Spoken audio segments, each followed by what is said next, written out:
Japan, a bustling land of dichotomies, split between the modern age and thousand-year-old traditions.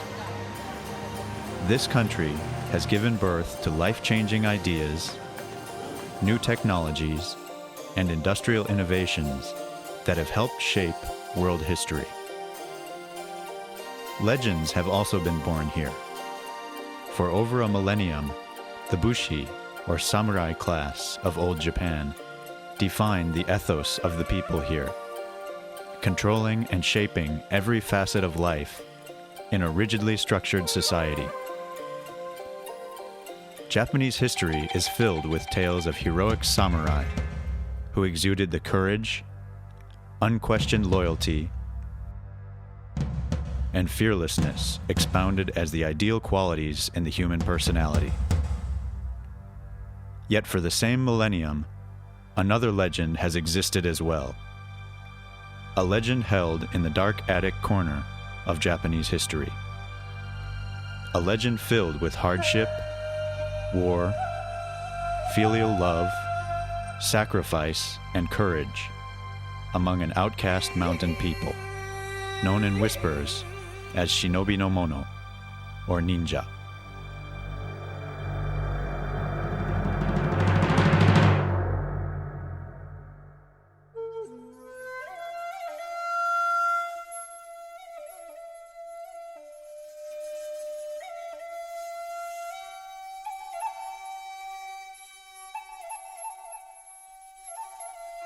But exactly who and what were the ninja?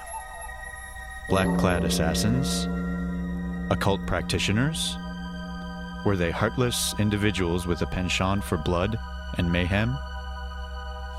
I think it's important for us to look at the reality that nobody wanted to be a ninja. This is what we had to be because our lands were taken away from us.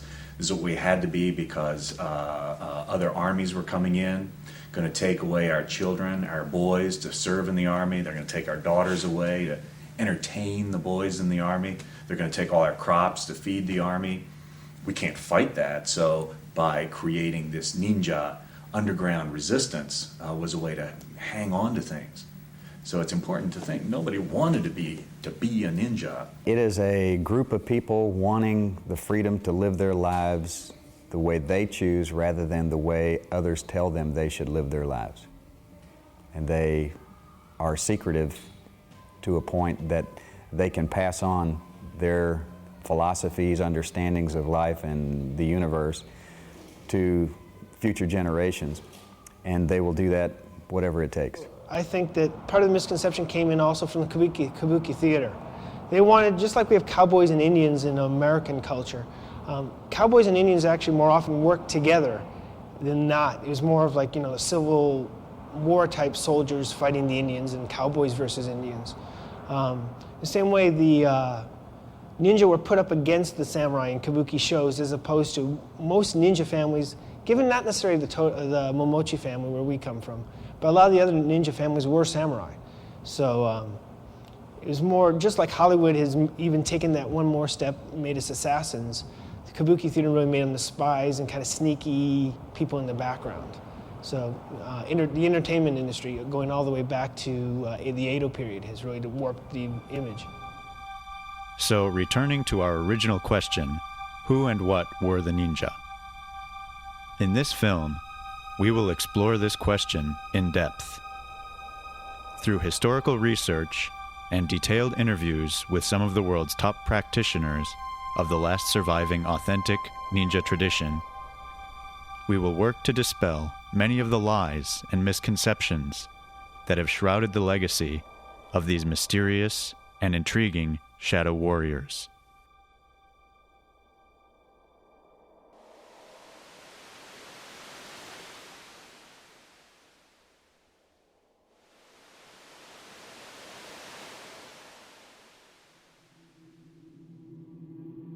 Theories abound as to the origins of Japan's ninja legacy.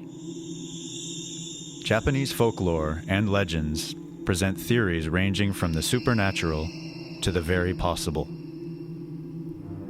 Tales of ninja descending from bird-like demons called tengu injected fear into the general populace of old Japan and added to an already negative image of the shadow warriors throughout the land. Clan-based stories also spoke of the ninja having their roots in the violent bands of Japanese pirates who, after drawing tactics and methods from Portuguese invaders, terrorized many seaside villages in old Japan. While such theories are romantically entertaining to ponder, several theories in the circles of today's legitimate practitioners are referred to more often, concerning the possible truth of the ninja's origin.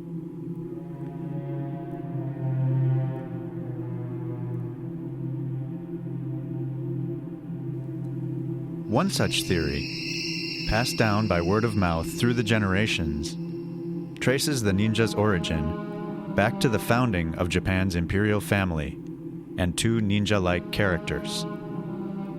The story has it that these two warriors used clandestine tactics to assist the first emperor, Jimmu, in attaining victory over the troops of Iso Castle by making a dangerous foray into enemy territory. Another theory is linked to Japan's Prince Shotoku, the man whose patronage allowed Buddhism to take root early in Japanese history. 一般的に言われているのは聖徳太子という人がいたんですけども、この人が一番最初に忍びを使って、日本中の情報を集めて、そして日本の国の一番最初の憲法を作った人なんですけどね、そういうところで大体、今の通説ではその人が一番最初に忍びを使ったということなんで、その頃かなというふうに思います。Rare ninjutsu documents also speak of Chinese expatriates and mystics who, following the fall of the Tang dynasty in China, fled their war-torn homeland for the sanctuary of the Japanese wilderness.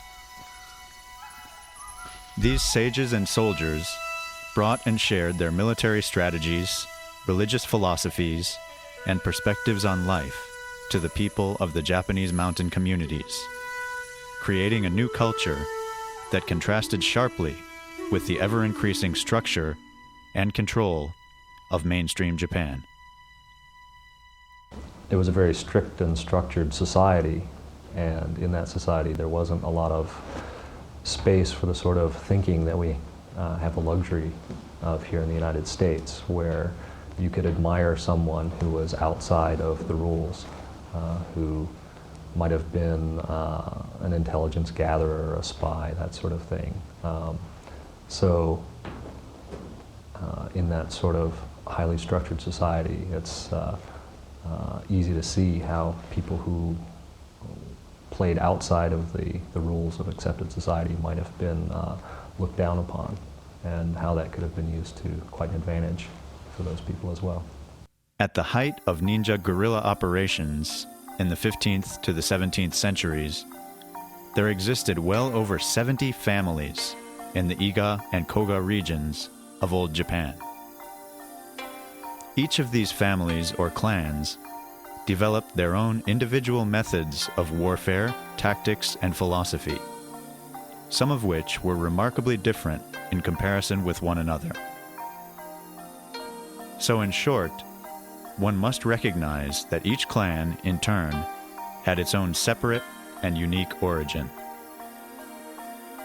For example, the Togakure-ryu tradition of ninjutsu, headed today by Soke Masaaki Hatsumi of Noda City, Japan, exists as the last legitimate art of ninja combat methods to have survived to the present day. The tradition traces its lineage back 900 years to a young samurai retainer named Daisuke Nishina. According to legend, in the late 1100s, the young Daisuke found himself on the losing side of a battle with the Heike army. Wounded and battle-weary, he was forced to flee his home of Togakure village in present-day Nagano and wander in exile to Iga province, hundreds of miles away, to escape the post-battle slaughter. It was there that he would eventually meet the warrior priest Kain-doshi and go on to establish the foundation for what would become known as the Togakure-ryu method of ninjutsu. He, quote-unquote, didn't found this style in that he was the first one in the line of the tradition who, like people who eventually organized the Ryuha as we see it now today, kind of backdated him as the first Soke. In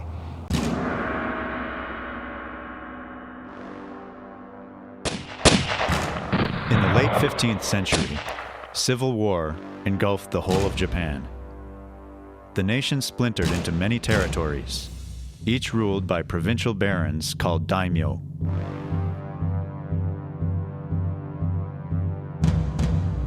Over the course of more than a century, until the establishment of the Tokugawa shogunate in the year 1603, unparalleled battling and bloodshed would occur, as these regional rulers each struggled to expand their power and lands. This period of warring came to be known as the Sengoku Jidai, the age of the warring states. Well, I think the whole idea of what it would be like to live in those kind of wild, chaotic times as the warring states period is just so difficult for us to imagine in this day and age. I mean, it was the same in Europe, it was the same in Africa. Every day was some kind of a conflict going on. Every day was some kind of a betrayal going on. This is how people managed to survive. Might literally made right. And so constantly one clan, one group, one family was having to work out a deal with another so that they could team up. It was in this period of Japanese history that the ninja flourished and clan operations reached their pinnacle. Operating primarily out of the remote wilderness villages of the Iga and Koga areas, ninja clans used their clandestine methods of infiltration, espionage, and at times assassination to assist those regional daimyo that lent safe haven and support to their families. Part of what that was is that, especially in the Iga and Koga regions, unlike most of the other prefectures in Japan at the time, they didn't have feudal lords, they didn't have daimyo. They had ruling village chieftains, so they weren't forced under any single daimyo like the other areas were. And because of that, they allowed more autonomy on who to ally with and things like that. Admission into a clan was determined solely by birth. Clan hierarchy of ninja families was broken down into 3 strata. There was the Jonin, or head of the family, the Chunin, who acted as executive members of the clan, and the Genin, who were the field agents responsible for carrying out the missions.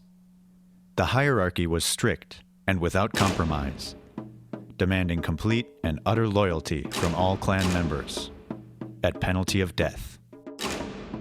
The survival of the clan required such staunchness of code in an age of such utter violence and bloodshed. Training in the ninja methods began in childhood for most ninja clans. Physical and mental endurance were heightened to extremes through constant instruction in such areas as unarmed combat, sword and spear fighting, blade throwing, fire and explosives usage, and traditional cultural arts. The list of skills goes on. 一言で言えば練習する時間といつ始めるかという問題なんですけどもね、昔は芸事はだいたい3つ3歳の誕生日から始めなさい。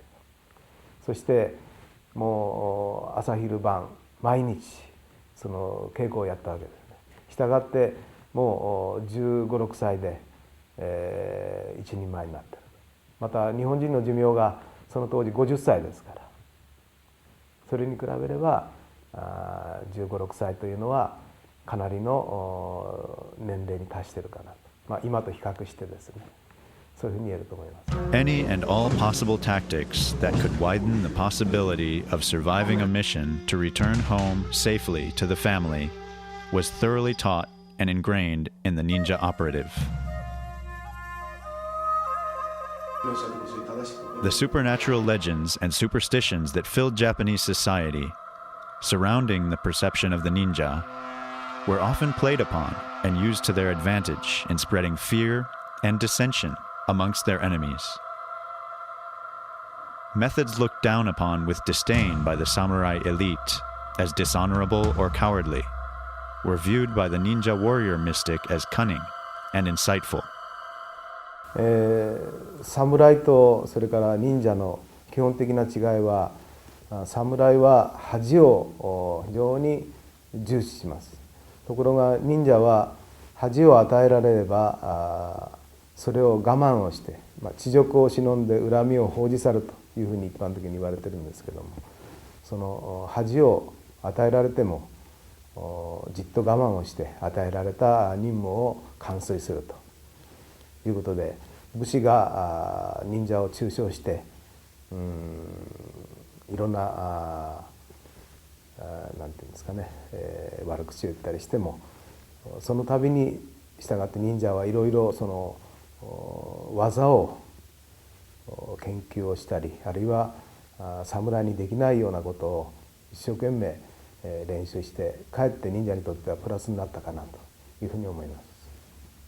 I think the most important thing to remember about who the ninja were, where they came from, why this happened, was the fact that they were deprived of these were families, these were people deprived of the opportunity to rule themselves, to look after their own welfare, and so they needed to form some method that they thought would get that back for them. They didn't have a tax base, they couldn't raise armies, they were outlawed in effect.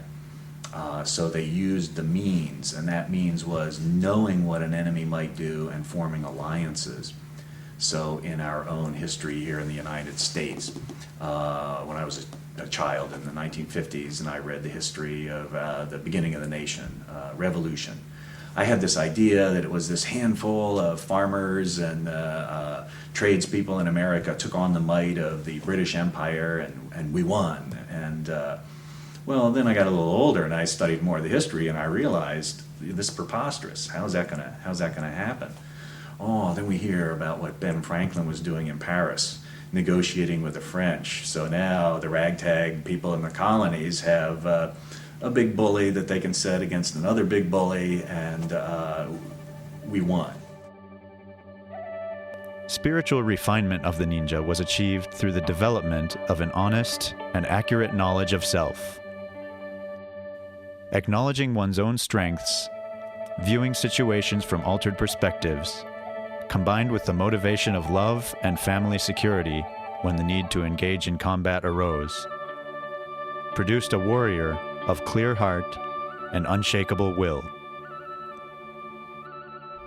The character Nin is comprised of two characters, the top character being a sword and the bottom character being heart. So it's sword over heart, or even sword piercing heart, which basically gives you the feeling of even if the sword is piercing the heart, I still keep going.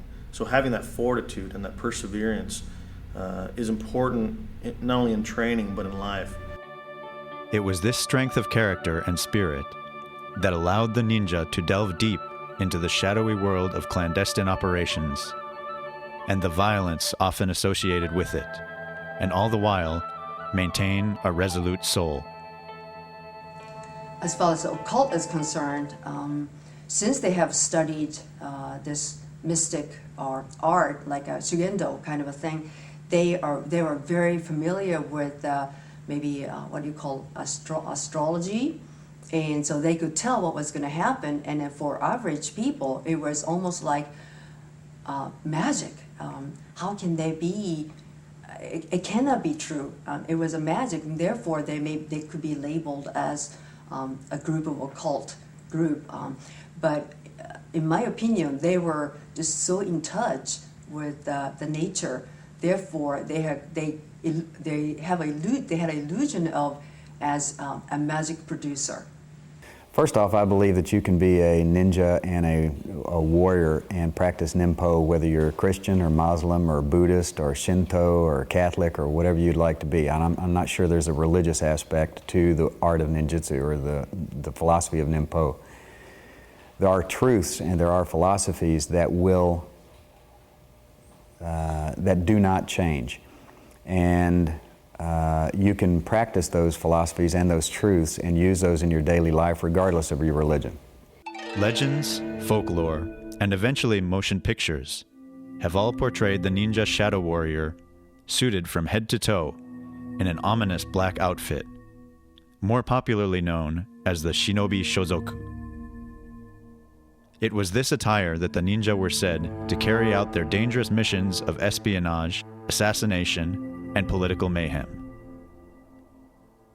While this legend has its basis in a certain amount of truth, the full reality behind the ninja's most well-known disguise is really quite different. In Kabuki theater, there's no curtains.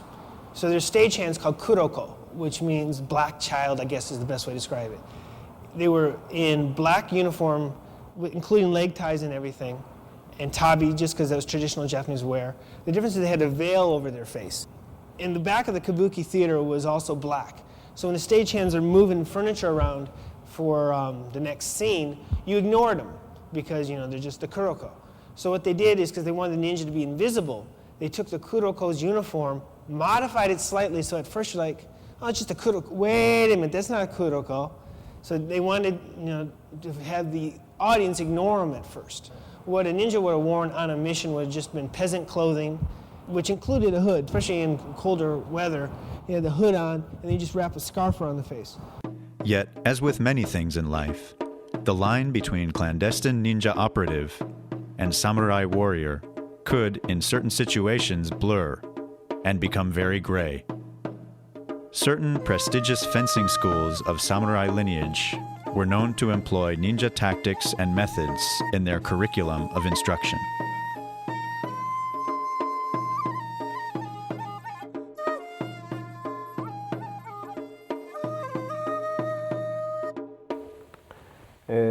まず一般の忍術という概念なんですが、全ての武道の中に、忍術という概念が含まれております。例えば有名な柳生新影流というのがありますけども、これも一応表には剣の流派だというふうに言われてますけども、その実際の戦いにおいては剣だけでは生き残れない。当然体術も必要だし、それから戦術、戦略、いわゆる駆け引き、情報を取ること、これは全て、忍術という言葉で片付けられているわけですね。したがってそれが表に出ないというのは結局何を表に出したかと逆に言うとですね。したがって、忍術の巻物が非常に少ないというのはそこにあります。ただ万戦集会とかあるいは少人記とかいうような忍術専門の巻物ですね、まとめたもの、これが江戸時代になってから作られております。The Yagyu Shinkage-ryu has its origins in Yagyu village, which lay at the foot of Mount Kasagi in what was Iga province. The old residence and fencing hall stand quiet and still now, yet old tales and rumors abound, painting the Yagyu family's past as a major source of ninja activity.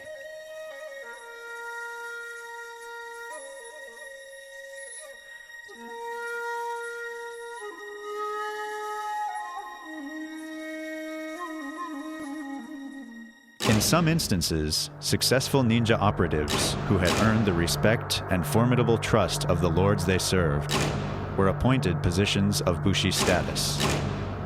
Thus, a dichotomy was born that usually proved beneficial to both the needs of the ruling daimyo as well as to the ninja bushi operative and his clan. But I believe that the sort of modern concept of there being a culture and a subculture that was clearly defined is not completely accurate.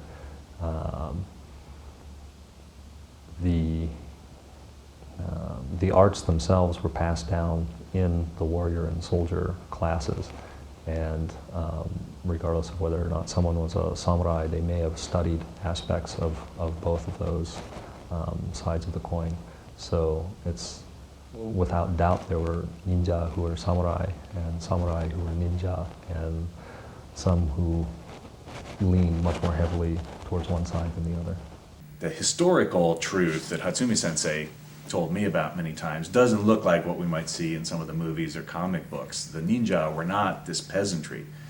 The ninja came from political and military warfare. So they were the aristocrats who ran the government, who ran the welfare, who looked after the security of their lands.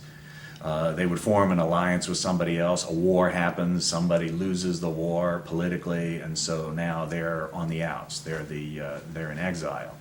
But the people themselves didn't come from a peasant background. They were educated. They knew how to rule. They knew how to run armies. It's just that suddenly they lost their political base. Out of the chaos of the Sengoku period, several ninja passed into the annals of myth and legend in Japanese culture. Perhaps the best known is the ninja jonin, Hanzo Hattori, also known as Devil Hanzo. Tales tell of Hanzo's incredible abilities and psychic gifts that helped propel him to become the most successful ninja jonin in Japanese history. Hanzo was born in 1541 and fought his first battle at the age of 16, aiding in a night attack on Udo Castle in 1557. Hanzo's ability to garner hundreds of ninja operatives in short periods of time drew the interest of many regional daimyo, most notably that of the future shogun, Ieyasu Tokugawa. Ieyasu used Hanzo's services on many an occasion in the drive to consolidate his power during the Sengoku period. Upon the establishment of the Tokugawa shogunate, Ieyasu appointed Hanzo and his band of operatives in charge of reargate security for Edo Castle. Hanzo died in 1596 at the age of 55 and was succeeded by his son, Masanari Hattori.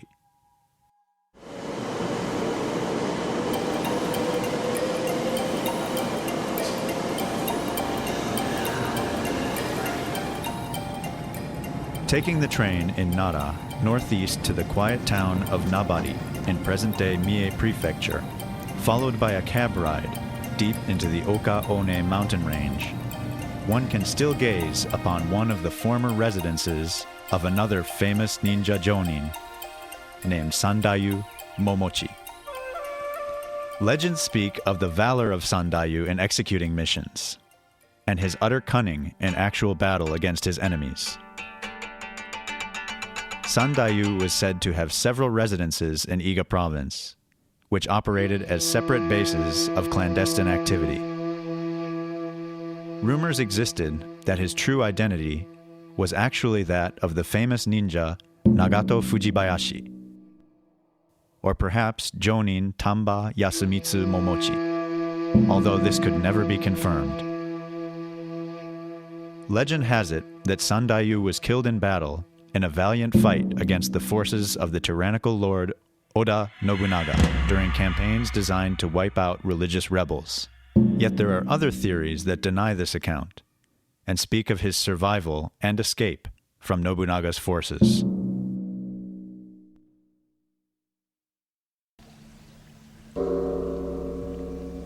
Today, the present-day descendant of Sandayu Momochi, Mr. Mikio Momochi, still resides with his wife in the ancient home set deep in the Oka-One range. Though the majority of ninja relics from Sandayu's days were sold off decades ago, a few still remain with the Momochi family to remind them of their famous heritage. こうやろうこうこう Oh, okay. Oh, carry to carry box. 400年前にね400 years う old. んこの家もそのぐらい前に建てられてで忍者マスターの桃地三代っていう人ねその人がここで生まれたわけね忍者であり武士侍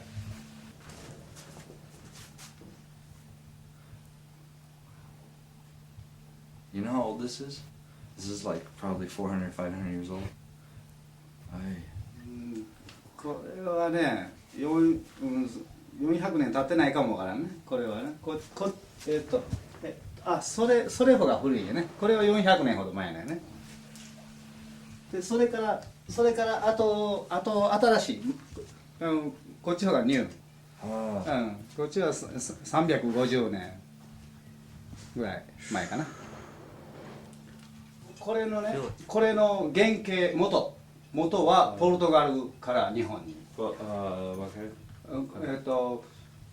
れのオールドスタイルのオールドスタイルのライフルポルトガル from Japan はい何代っていうのどういうのかな私三代ワンこう次はいはい、father, grandfather, great grandfather 桃地三代っていう人から私で19代目19代目19代目19 19はいわかるでこの人が16それから17 18 19はいわかるうんすごい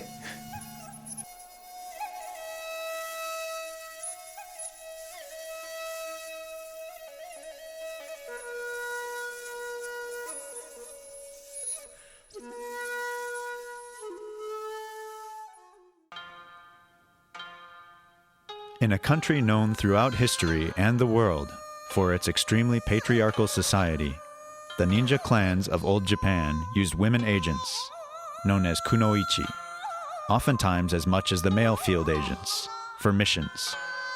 I think it was more easier for them to get information rather than some ninja sneaking into the castle and try to get some documents. It was more easier for the women to do that role.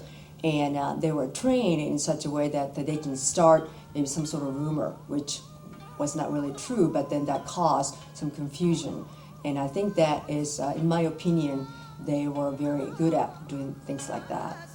Of these women operatives, none are as well known through stories and folklore than Chiyome Mochizuki. Her husband was a nephew of very famous warlord Shingen. And then in a very famous battle called Kawanakajima battle, and then so her husband, Chiyome's husband, was killed in this battle. And so Shingen called her up, wanted to have her come to his castle, and then since the Mochizuki family, they had some bloodline to ninja family, and therefore Shingen thought maybe Chiyome had some ability to work with the miko. The miko is these girls who work at shrines and places like that. And the Shingen was very, very good at using ninjas. And then, so his order to Chiyome was, you organize a group of girls who are trained as a miko, so people will not wonder when they look at these girls, they are miko, they're working at the shrines, and then they can send these girls to all different kinds of shrine, and then it's people do not really wonder about it. And then during that time, late 1500 is Sengoku Jidai, of course, and so there are a lot of battles and it was happening. So the girls were orphaned, maybe they were strayed, and then they were abundant, and it was easy for Chiyome to gather these girls up and train these girls in a general practice of miko. So she emphasized the importance of loyalty to her and therefore these girls were so attached, and the meaning behind the training was to train them as a spy.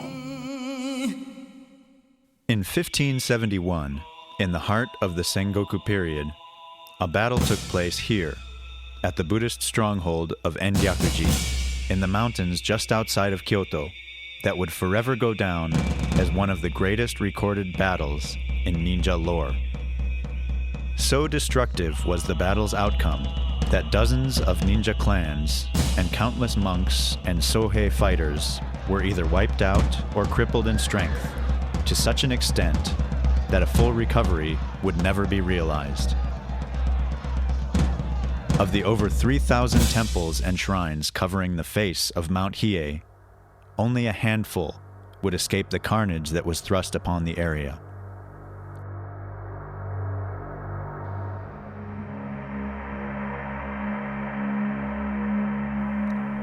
Yet this was only a vicious precursor to the forces that would befall the inhabitants of Iga province 10 years later, in 1581. The battle that would come to be known as Tensho Iga no Ran. Well, the Battle of Iga no Ran was Oda Nobunaga's kind of final solution, you could say. He was on a very strong, iron-fisted campaign to unify all of Japan under him, and has a reputation of being quite a cruel person. And this area of Iga, the homeland of the ninja, was of constant annoyance to him. There was another mountain outside of Kyoto, Hiei Mountain, where the Tendai Buddhist establishment actually had a military branch, if you can imagine such a thing. These two areas were very, very annoying to him because they kept thwarting what he was doing with their alliances. So he took 40-some thousand troops and went down and took on the 4,000 people of Iga. So it was what you would call today just massive superior firepower to end that situation as quickly as possible. And so therefore this invasion of Iga played a strong, was a strong point in the history of why ninjutsu changed and had to become what it did. In 1603, 3 years after defeating Mitsunari Ishida in the decisive battle at Sekigahara, Ieyasu Tokugawa became shogun, unifying Japan and ending the civil war period that had ravaged Japan for well over a century. In the peace that followed the Tokugawa family's rule over the following 3 centuries, history would find the ninja clans retreating deeper into the wilderness, their clandestine operations declining sharply.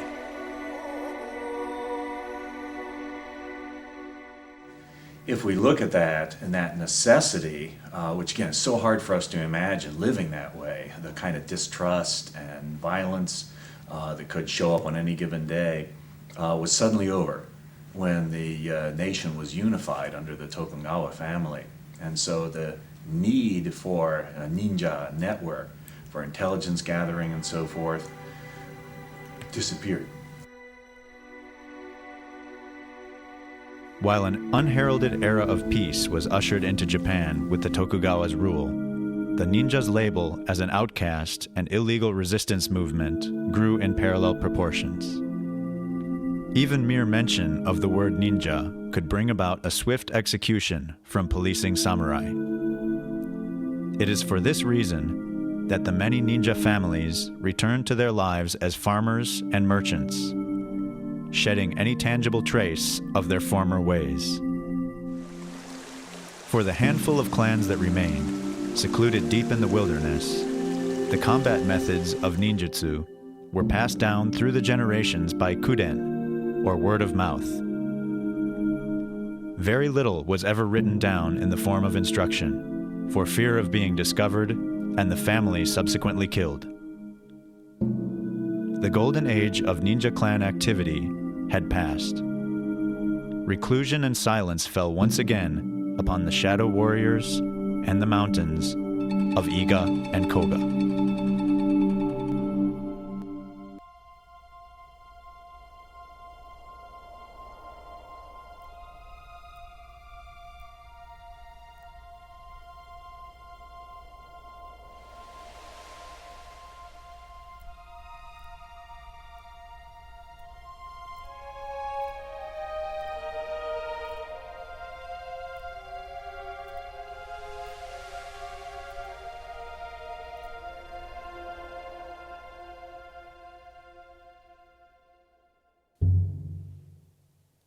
In 1625, the Toda family, under Nobutsuna Toda, inherited control of the Togakure-ryu tradition of ninjutsu in a direct line that stretched back over 400 years to young Daisuke Nishina.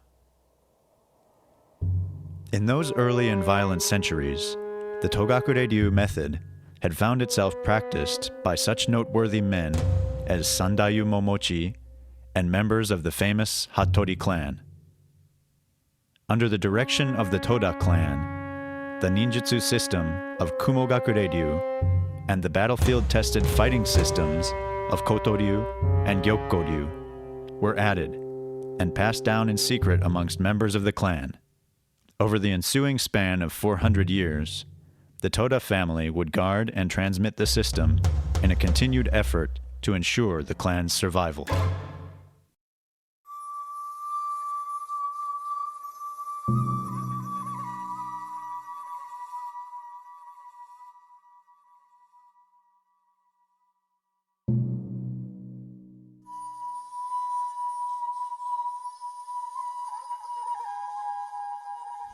With the teachings that have been handed down to us from Takamatsu Sensei through the lineages, we now have a whole set of different lineages or family traditions that are available to us. The different schools have different patterns, different principles, and different strategies that are all inherent and actually pulled into the kata themselves.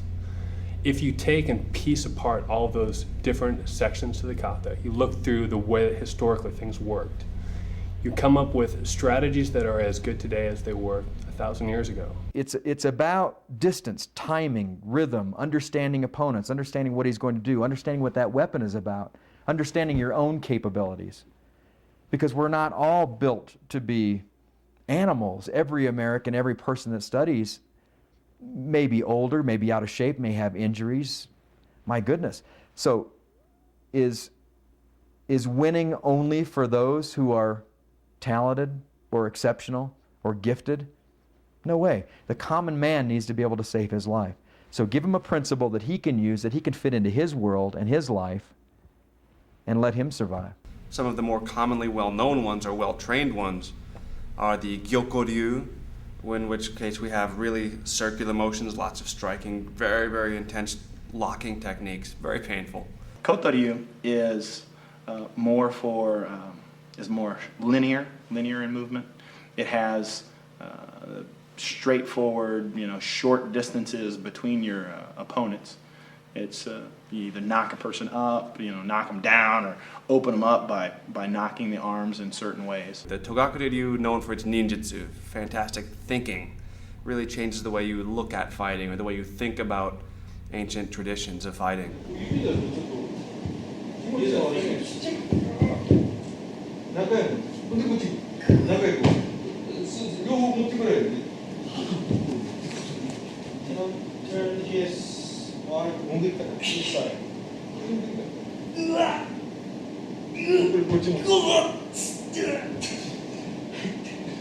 The Kukishin-ryu, another one handed down to us. We get a lot of our weapons techniques from there, especially the staff, the shorter sticks, even some sword techniques, spear techniques. Very, very battlefield-oriented school, very dangerous. On another plane entirely, we see two jujitsu schools in our traditions, the Takagi Yoshin-ryu and the Shinden Fudo-ryu. Both of them have very fabulous techniques of locking and throwing an opponent fairly effortlessly, but with very big differences. One of them, the Takagi Yoshin-ryu, will do those locks but still stay far away from someone, keeping themselves out of harm's way, whereas Shinden Fudo-ryu fighters are very comfortable being up close and grabbing an opponent and grappling with them in close quarters. There are so many lineages that came out of Japan. Even within our own set, we have others like the Gikan-ryu or the Kumogakure-ryu or Gyokushin-ryu, which there's really very few people that could say anything intelligent about. Very few people train in those lineages or traditions at all. When it comes to training, there's another common perception, which is that you can take all the hardness out of your training and get straight to the soft stuff. It seems as though it's odd to me that every single person that I know who can hit extremely hard and who says you don't have to, used to. There's no way around spending your time in hitting things hard before you learn how to take the hardness out and make it soft. And there's no way to understand the principles of what Jutai teaches you, for example, unless you understand the principles of what Daken Taijutsu teaches you. There's no way to fully appreciate linear styles unless you understand circular strategy. There's no way to understand circular strategy unless you know how a linear style works. All these pieces come together, and uniquely within the traditions that we have, these pieces all come together and allow us to train from every single facet instead of having a school and a piece of strategy that you so tightly cling to that you're trapped by the way the school moves. That's one of the beautiful things to having the freedom that we have with having the number of traditions that we have behind us, is allowing us to move effortlessly from school to school, pick up the different traits, the different strategy, the different principles. Every single one of those pieces congruently fits as its own individual unit, and we can move in and out of them at will, which gives us a significant advantage when it comes to being able to identify not only what's happening around you, but the most appropriate reaction. You can't go out into a full force fight and have somebody resist you, so how do you find an in-between? By retracting maneuvers, you can learn a great deal about how movement really is. For example, gun defense. Someone will have a gun out there and you'll see martial artists or people will take the gun away in 1,000 different fashions. But what they're leaving out is the reality of the threat, and how the minute you go to make a move, the guy's going to retract and pull the trigger, or extend forward and pull the trigger, and that changes everything and eliminates 90% of anything you can do. And so what I do is factor in this principle of retraction in my movement. So if I go to defend against a gun, I'm automatically going to chase in and deal with the retraction, and it gives me a much higher percentage or chance of being able to pull off a move. And so it might look similar to other martial arts maneuvers, but the application of getting in there deals with natural human reactions. 僕のため勉強武道とか忍術を習いに来る人はね、やっぱり人生生きるために必要な一つの大切な何かだなと思って、皆さんね、参考に勉強に来るわけね。生きるためのね、資料としてハートとして来るわけだ。 Based out of Ueno Village in south-central Iga, the Togakure-ryu survived through a tight veil of secrecy to become the only known remaining ninjutsu system to emerge from the fall of the Tokugawa shogunate in the 19th century. In 1898, Shinryuken Masamitsu Toda, the 32nd headmaster and a sword instructor to the Tokugawa family, began the instruction of a new student at the request of a close relative. It was his grandson. Young and weak at the age of 9, the boy would eventually go on to become the last true combat-experienced ninja in Japanese history. His name was Hisatsugu Takamatsu.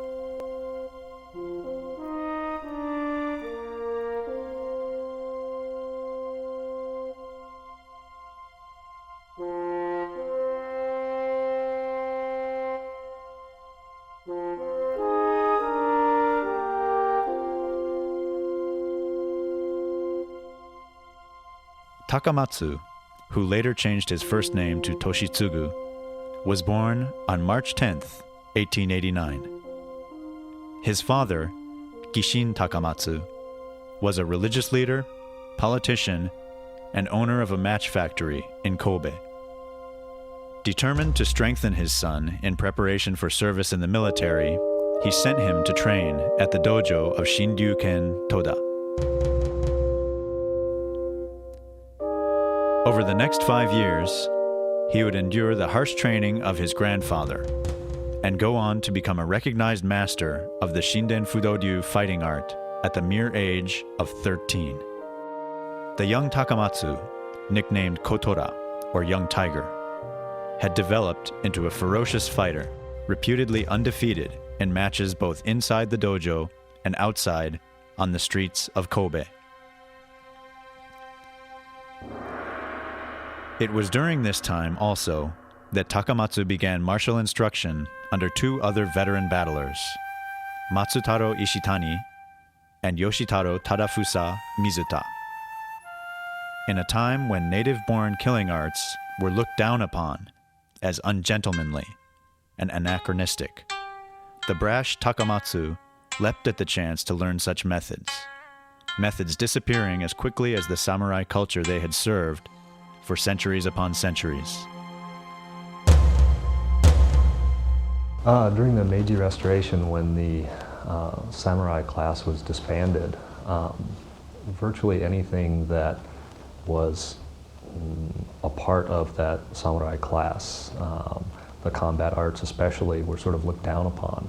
So many of the people who were involved in that sort of training and activity had to modify what they did to make it something that would be socially acceptable.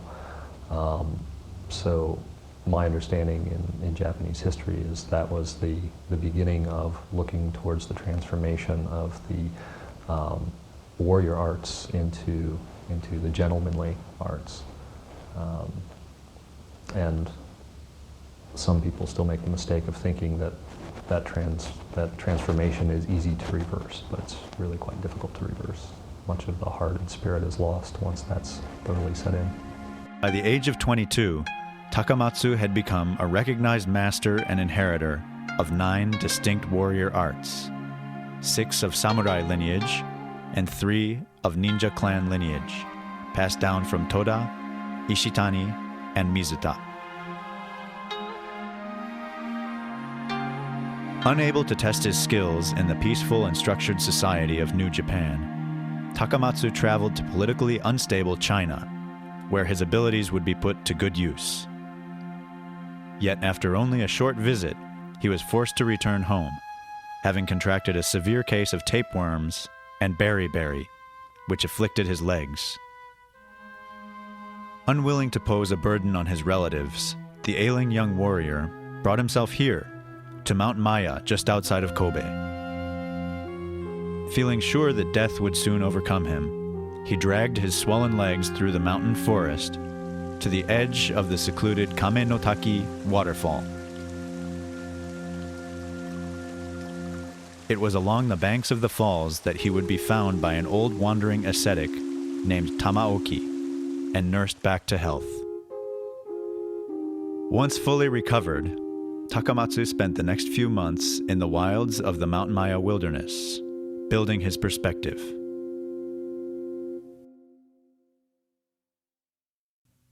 With a new lease on life and renewed vigor, Takamatsu headed back to China, where he would stay for close to 10 years, teaching martial arts to scores of Chinese, English, and French in order to survive.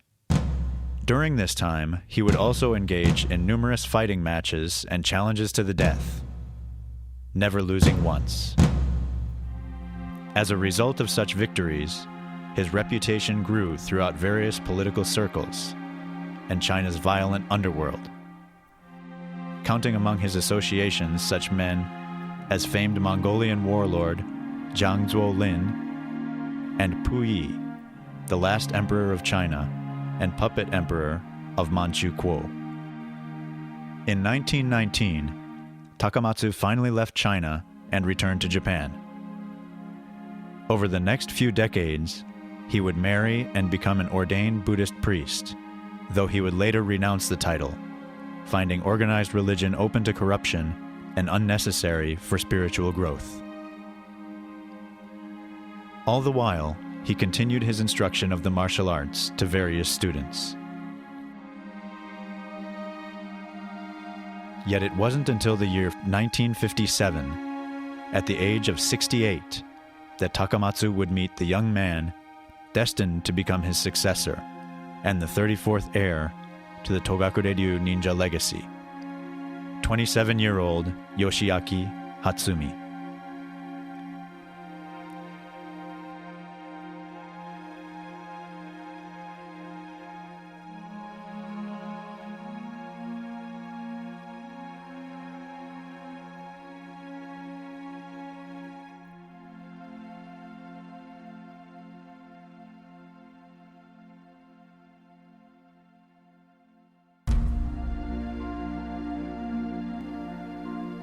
Throughout his teenage and adult years, Yoshiaki Hatsumi trained passionately in many of the popular martial arts of the time.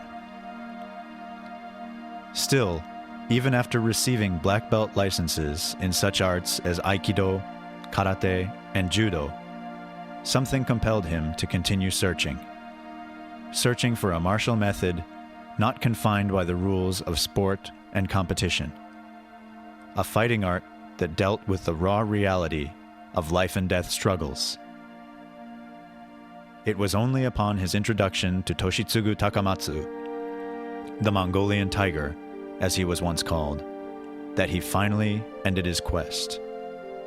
Every weekend for 15 years, the young Hatsumi traveled the length of Japan from his home in Noda City in Chiba Prefecture to Takamatsu's residence in Kashiwabara in the Nara area to train under the warrior sage.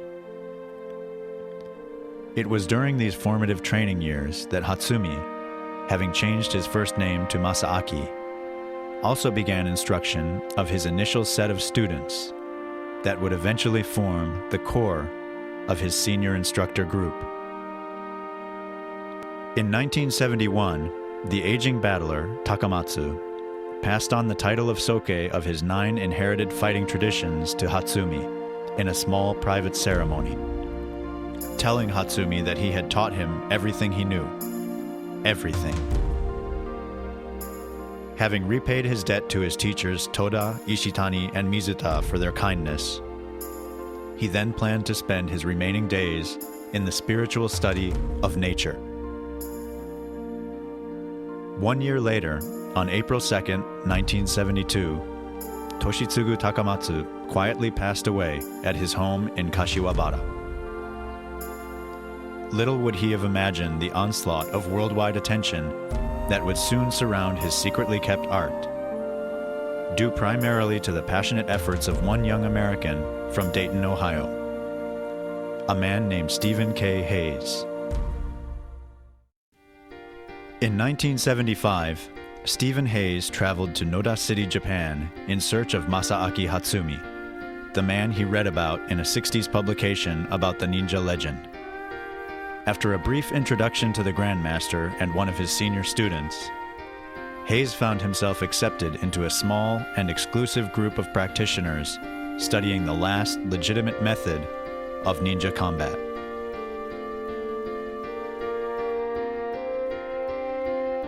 Hayes was not the first foreigner to ever study the art, yet it was his overwhelming zeal and passion that would propel him to the media forefront in the martial arts scene upon his return to the United States in 1980, setting the stage for the explosion of the ninja phenomenon.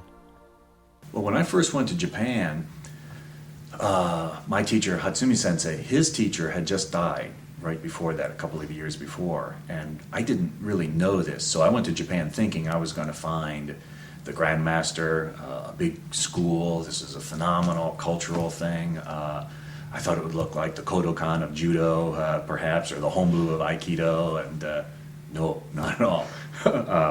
What Sensei was going through then in his early 40s was a sense of needing to test all of this out. His teacher was gone. He couldn't go there for advice. So he had a small group of people that were his training partners, really. The emphasis back in those days was on the ninja mindset, the ninja combat method, and that's what I went there. I asked for specifically. So my first 3 licenses, belt licenses that I got, were in the Togakure Ryu. By the time I got my 4th level license, 4th degree, Hatsumi Sensei had gone more public with it, and that was issued under the Bujinkan, Ninpo Taijutsu. But the first one, strictly ninjutsu, that's what I went to study.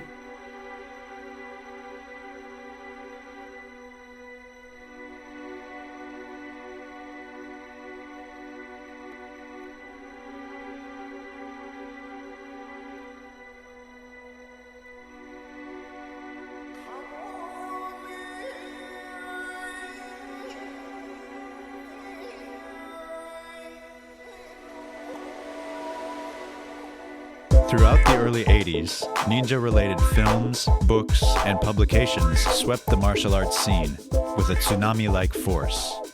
You know, it was a whirlwind between, we've appeared in probably 100 different magazine articles, and every month or every couple of weeks we were kicking out articles. At the same time, I'm teaching constantly. I was very, very busy. I'm much more rested now. At the time, I mean, I probably get 4 hours sleep a night, and we had people coming from all over the world to train. You'd see them flying from Israel and England and Australia. It was just incredible. And I never took it lightly. I always felt like I was very excited about it, and I loved it, and it was really, really great. The books sold enormous numbers for technical kind of a book, enormous numbers. The people at the Black Belt magazine invited me to come out and be on the cover of their yearbook like 3 different times, and this was unheard of. In 1982, Masaaki Hatsumi made the first of what would become many historic visits to the United States to oversee ninjutsu instruction, attending Stephen Hayes' annual training festival in Ohio. It was with that visit that the training explosion would really begin, and the last surviving ninja art would truly move out of the shadows. Everybody in the world came out of the woodwork, from assassins to mercenaries to people wanting to learn how to make poisons and all that kind of thing. So the negative aspect is, I think the negative image of what the media or Hollywood would like the ninja to be spread as well. But most Ninpo practitioners are gentlemen or ladies. They're not assassins. Can be, could be if they had to be, but most of them are gentlemen and very fine people. The most positive was that the art became available to people outside of Japan, and because of that I was able to get involved in training, and thousands of other people were able to get involved in training, and that's a really wonderful thing.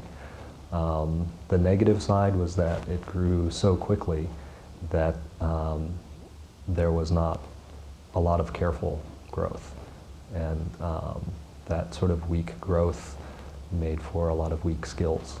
So everyone who got involved during that time really needs to take a very strong look at themselves and try to strengthen their knowledge and skill base. Practitioners from around the world would begin to trek to the States to train at the seminars of such men as Stephen Hayes and his senior students, Bud Malmstrom and Jack Hoban. Workshops by a charismatic young Nebraskan named Robert Bussey also became extremely popular. Bussey, like Hayes, had also made the journey to Japan in the late 70s to train in the art.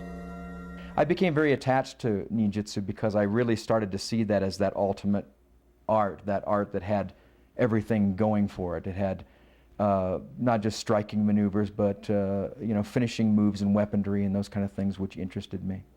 So really my journey to Japan had a lot to do with me trying to find a system that really suited me, that was all-encompassing, that would really kind of satisfy my need to be as pragmatic and efficient as I could. He became renowned for his aggressive and practical application of it, and by the mid-80s was running the largest ninjutsu school in the United States. One misconception is that I created my own thing and that it was completely separate from the ninja art in some way, but it really isn't true. I could certainly practice and demonstrate the maneuvers of classical ninjutsu. I just chose not to do that.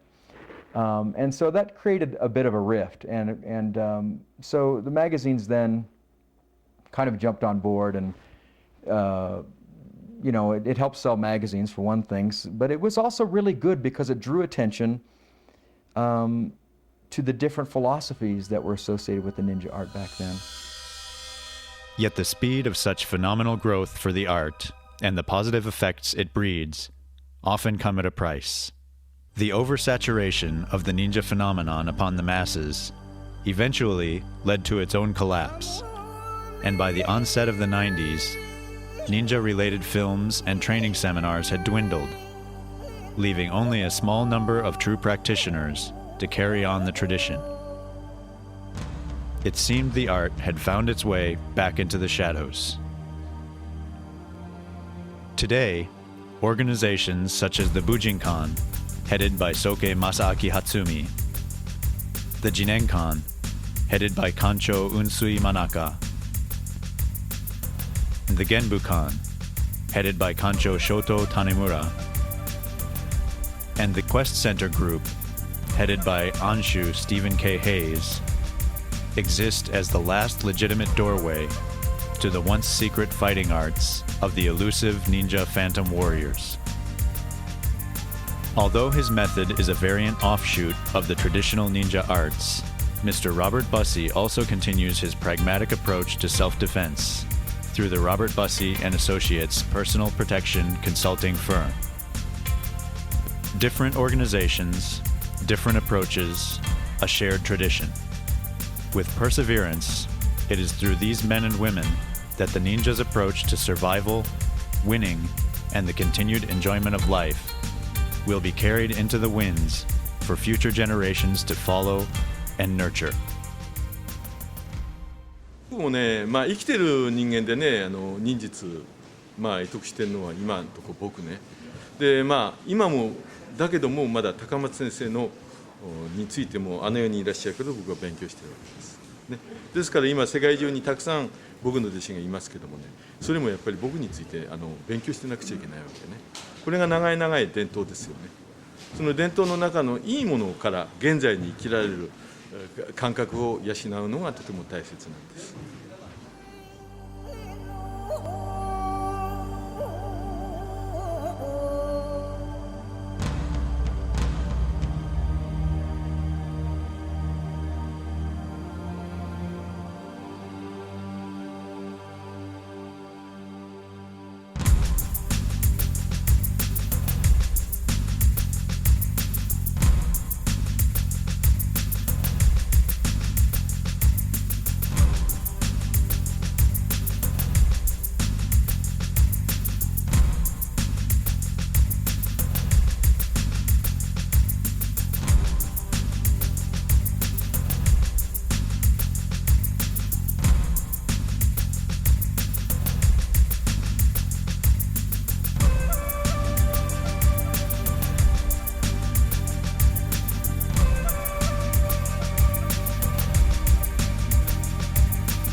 I've learned over the years that there's a few reasons why people really want to get involved: hope and significance, and a sense of belonging. But I don't care if you're a novice or you're a martial arts master. The bottom line is, in your heart of hearts, you want to know that you have the ability to protect yourself and your